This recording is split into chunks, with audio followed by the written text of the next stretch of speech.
Think about the last time you tried to win an argument by throwing sheer logic at someone. You present an airtight fact, and instead of agreeing, their mind hardens, and your point bounces right back in your face. It's a frustrating cycle. When you push against someone's beliefs, their instinct is to push back. Applying greater argumentative pressure often causes the other person to become even more entrenched in their original position. To find a way around this reflex, we have to look back 2,500 years to ancient Greece and a story told by Aesop about the sun and the north wind. The setup involves two massive elemental forces of nature having a dispute over who is the most powerful. To settle it, they make a bet using a passing human as their testing ground. Down on a dirt road, a traveler is walking along in a thick winter coat. The contest is simple. Whoever can get that traveler to remove the coat wins. While often dismissed as a children's morality tale, Aesop's fable preserves a precise psychological mechanism for dismantling stubbornness, recorded long before the advent of modern behavioral science. The north wind takes the first turn. He leans into a direct physical assault, taking a deep breath to unleash a freezing, violent gale aimed at ripping the fabric off the man's back. But the traveler doesn't let go. Instead, he drops his chin to his chest, turns his body against the gale, and wraps his arms tightly around himself to lock the coat in place. This physical reaction illustrates a deeply wired human reflex known as psychological reactance. When we sense that someone is trying to restrict our freedom or force us into a corner, our brain registers it as a threat to our autonomy. A defensive wall shoots up instantly. We rebel to maintain a sense of control.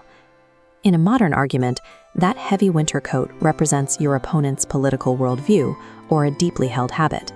The minute you attack it directly, their mind hunkers down to protect its property.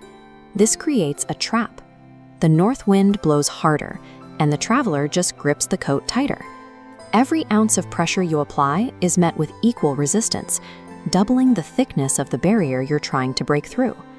Direct force fails because it attacks the human need for autonomy.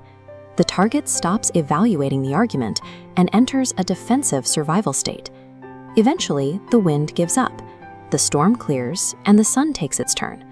The sun ignores the coat entirely. Instead, it radiates a steady, ambient, and encompassing warmth over the entire valley. As the temperature climbs, the traveler feels the shift. The heavy wool becomes a suffocating liability. He unbuttons the collar, slides it off his shoulders, and voluntarily carries it under his arm. The sun wins the bet by using a strategy known as facilitation. Rather than attacking the obstacle, facilitation involves changing the surrounding environment to dissolve the friction.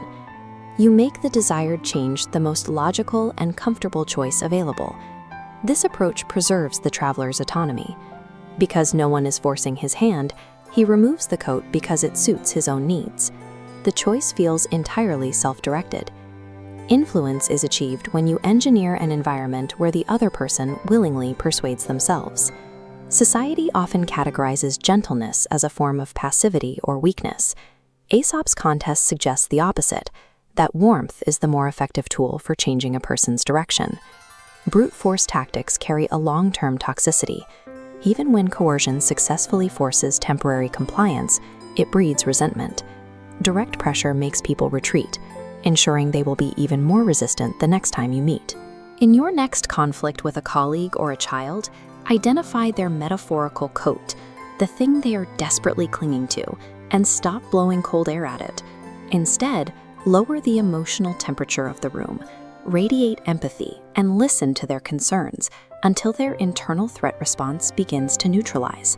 After all, the most effective force in human psychology isn't aggressive violence, but the disarming warmth of gentle persuasion.